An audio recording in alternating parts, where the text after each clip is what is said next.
Bonjour à tous et bienvenue dans cette nouvelle vidéo de Mixmaster et nouvelle vidéo mais aussi première vidéo. Et quoi de mieux de commencer cette nouvelle chaîne par vous expliquer ce qui va se passer dans cette chaîne, et comme ça vous saurez en vous abonnant et en mettant vos pouces bleus à quoi vous allez regarder.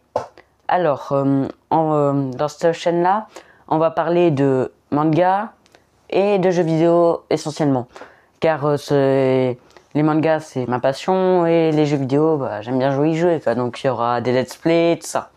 Bref, et aujourd'hui pour cette nouvelle et première vidéo, on va parler de animé, de manga, et on va en parler de un particulièrement, vu que la saison 7 est sortie. On va parler de MHA, et oui, My Hero Academia.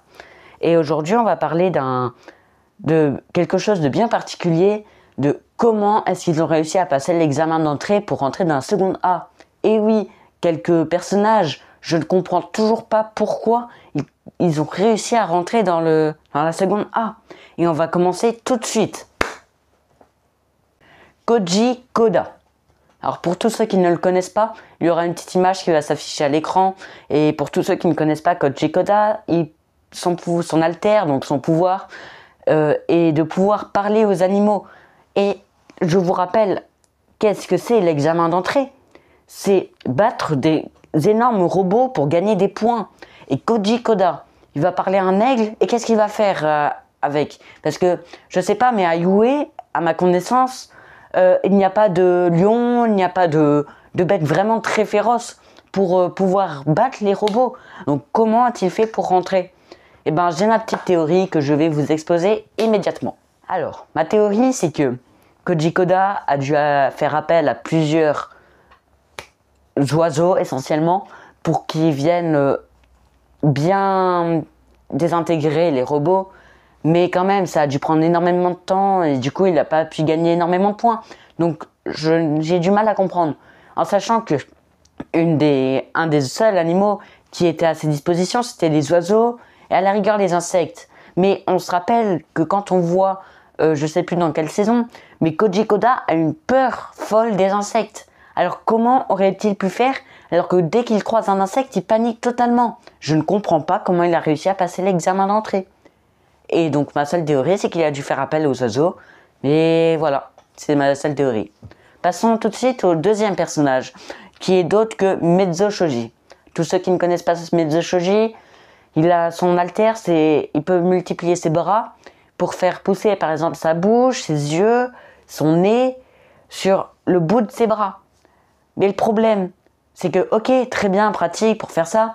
À ma connaissance, encore une fois, je ne pense pas que les robots, une fois qu'ils ont vu la bouche au bout d'un bras de Mezzo, ils soient désintégrés automatiquement. Même si la poids d'une pieuvre, ceci ne vient pas de moi, ceci vient de Mineta, au tout début de la saison 1. Mineta, sauf si je me trompe. Eh ben, je ne comprends pas pourquoi Mezzo Shoji a réussi à passer, en sachant que son seul alter, c'est de faire pousser des bouches, un nez et des yeux sur les bouts de ses bras. Ok, il a peut-être une force incroyable, mais pas assez pour battre un robot. En sachant que nous voyons, quand Izuku utilise son alter, donc le One for All, au tout début, du coup, il ne maîtrise pas. Il a du mal à détruire un robot avec un bras. Donc, comment Mezzo Shoji a-t-il réussi?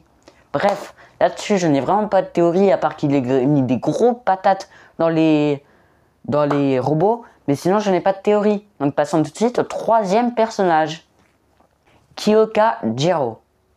Donc, Kyoka Jiro, pour tous ceux qui ne connaissent pas, son alter, c'est qu'au bout de ses oreilles-là, il a des sortes d'écouteurs qui pendent. Mais c'est tout. Ok, son alter peut être bien pratique, mais pas pour l'examen d'entrée de Yue. Donc comment a-t-elle pu faire? J'ai une théorie, mais je ne sais pas si elle est vraie ou pas. Ma théorie, c'est que au bout des jambes des robots, ou quelque part dans les robots, il y a des prises de jack pour brancher ces sortes d'écouteurs qui pendent au bout de ses oreilles sur les robots pour qu'ils fassent un court-circuit ou quelque chose comme ça. Mais c'est ma seule théorie. Kyoka Jiro, elle n'a pas une force surhumaine. Donc comment aurait-elle pu faire pour battre les robots, c'est tout. je ne comprends toujours pas pour ce troisième personnage comment a-t-elle pu faire à part ma théorie. Passons au quatrième personnage qui sera l'avant-dernier. Et oui, je sais, ça peut... Non, avant-avant-dernier, excusez-moi. Je sais, ça passe vite. Bref, donc commençons au quatrième personnage. Anta Zero. Alors, pour ceux qui connaissent pas Anta Zero, c'est un de mes... Je dirais mon top 5 dans la seconde A de Yue parce que je l'aime bien, j'aime bien son alter. Mais je comprends pas comment il a pu passer l'examen d'entrée. Je sais pas. Alors, ceux qui connaissent pas, il a une petite chose là autour de son coude qui lui permet de balancer du scotch, du ruban adhésif. Infiniment, pratiquement, je crois. Et sans ça, et en fait, comment il a-t-il pu faire? Ok, peut-être qu'il a, avec son ruban adhésif, il s'est enroulé autour d'un robot qui, en essayant de marchant, a dû tomber. Mais même, c'est le même problème que Jikota. Ça prend énormément de temps et ça a l'air d'être très dur. Donc comment il a pu faire pour marquer tant de points? Et je ne comprends pas même si j'aime bien Anta Zero, je ne comprends pas comment il a pu passer l'examen d'entrée parce que ça a dû prendre énormément de temps et du coup il n'a pas pu gagner énormément de points. Et passons maintenant à l'avant-dernier personnage. Toru Agakakure. Oui, Agakakure. Oui, bon, bref, Agakakure, on va l'appeler comme ça. Toru Agakakure. Bref. Alors, pour moi, on va pas se mentir, c'est l'alter le plus inutile de la seconde A, je pense. Son pouvoir, c'est être invisible. Comment elle a-t-elle pu battre des robots en vous rappelant que les robots sont énormes et qu'ils ont l'air d'être très résistants? Alors comment elle a pu faire? Je ne comprends pas. Je suis vraiment désolé, mais je ne comprends pas. Désolé pour tous les fans de Toru, mais comment elle a pu faire? Je sais pas, elle a dû mettre des coups de poing. Elle n'a pas une force incroyable à ce que je sache. Donc je ne comprends pas comment elle a pu faire. Et j'ai vraiment pas de théorie là-dessus. Peut-être qu'elle a dû escalader les robots pour faire débrancher des circuits, j'en sais rien moi, mais je ne comprends vraiment pas comment Toru a réussi à passer. En plus, Toru, je sais pas vous, mais c'est un des personnages qui sert à rien dans la série. Dites-moi une chose à quoi elle a servi dans la série, à rien du tout. Après, j'ai pas encore regardé la saison 7. Peut-être dans la saison 7, elle va être incroyable et tout, mais ça m'étonnerait. Je sais pas, moi je la trouve inutile et je l'aime pas. Je suis désolé, hein, mais je l'aime pas. Et passons maintenant au dernier personnage. Un autre personnage qui me sort par les yeux, et je pense que c'est pareil pour beaucoup de vous qui ont regardé My Hero Academia, Mineta. Est-ce que j'ai vraiment besoin d'expliquer le pouvoir de Mineta?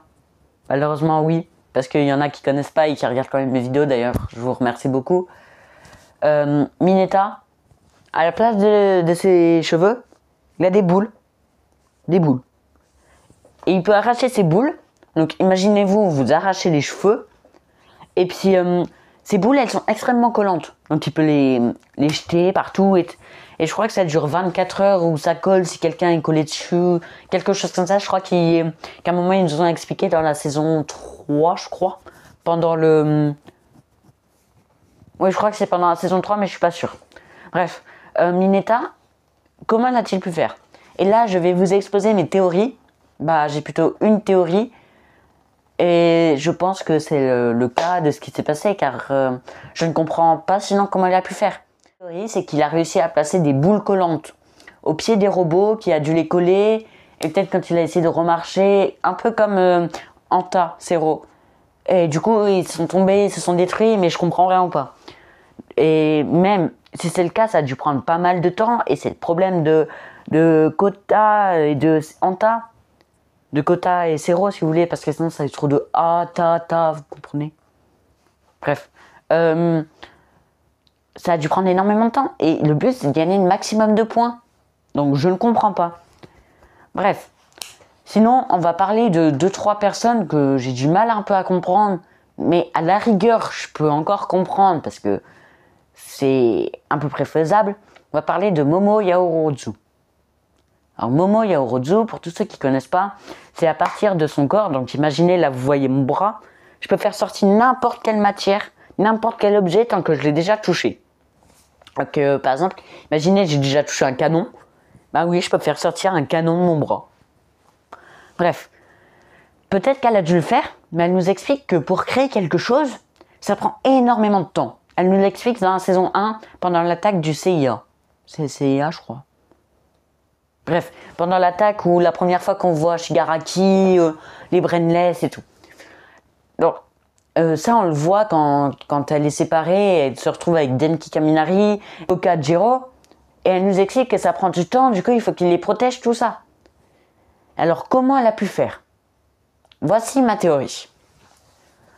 Donc, pour moi, elle a dû créer un gros objet qui a dû lui servir énormément et qui a dû l'aider pour marquer tous les points, tout ça, mais ça a dû prendre encore de temps et on va réexposer cette théorie. Mais il faudrait que je me renseigne. Maintenant, on va passer à un autre personnage que je ne comprends pas. On va parler de Ida. Donc pour tous ceux qui ne connaissent pas, encore une fois, Ida, il a à ses tibias, il a des sortes de moteurs et du coup, grâce à ça, il peut courir super vite, tout ça. Et même s'il est très musclé des jambes et il a l'air d'être très résistant aux jambes, ça m'étonnerait qu'il arrive à détruire des robots, même que si dans le tome 1, si je ne me trompe pas, on peut voir un moment que Ida, il détruit un robot avec ses jambes, voilà là. Ouais, là on a quand même la preuve qu'il détruit un robot avec ses jambes, mais c'est quand même... je ne comprends toujours pas, parce que un robot c'est quand même extrêmement résistant, je ne sais pas si vous êtes d'accord avec moi, mais un robot c'est quand même... c'est pas comme si on parlait de détruire un Playmobil quoi. Un robot c'est vraiment... ils sont énormes les robots, donc je ne comprends pas. Bref, on va bientôt conclure cette première vidéo. Ça fait extrêmement plaisir de pouvoir tourner mes vidéos. Et avant de ça, je vais vous parler un peu de ce que je pense de MHA, même si je ferai sûrement une vidéo quand j'aurai fini MHA manga ou animé. Sachant que j'ai déjà regardé 6 premiers épisodes. Et je vais me mettre à regarder la saison 7, en sachant que j'ai déjà regardé le premier épisode de la saison 7.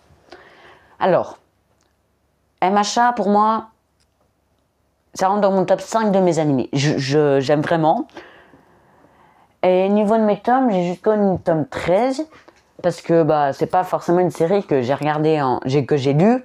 C'est plus une série que j'ai regardée. Alors j'ai regardé avec mon frère. D'ailleurs, n'hésitez pas à aller vous abonner à la chaîne de mon frère, Conférence Geek. Bref, petit aparté.